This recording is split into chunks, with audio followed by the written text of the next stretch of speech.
তেরখাদায় জমি নিয়ে দীর্ঘদিন ধরে চলে আসা শত্রুতার জের ধরে রবিবার উপজেলার সদর ইউনিয়নের জয়সেনা এলাকায় 4 জনকে কুপিয়ে মারাত্মক আহত করার ঘটনা ঘটেছে। বিস্তারিত দেখুন রাসেল আহমেদের প্রতিবেদনে। হামলায় আহত মোহাম্মদ আনিস ফকির, সবুজ ফকির, শাহাদত ফকিরকে উপজেলা স্বাস্থ্য কমপ্লেক্সে ভর্তি করা হয়েছে।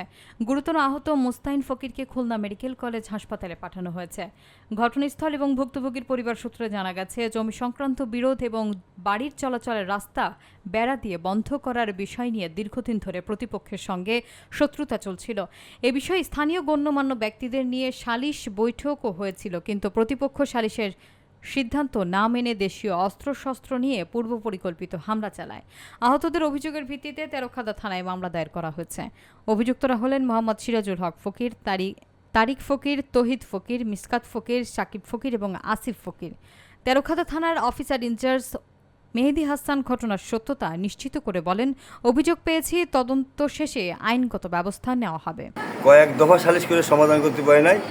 গতকাল এই মাতব্বরকে আমি ডাকিয়ে নিয়ে যাই, রাস্তা বন্ধ করলি, সেই রাস্তা সে খোলে না। তারপরে অতর্কিতভাবে আমার বাড়ি যে আমাকে হামলা করে, আমার ভাই আমার রাস্তা বন্ধ করেছে, আসা যাওয়ার রাস্তা, তাই আমি বলেছি, সেই জন্য আমাকে হামলা করেছে।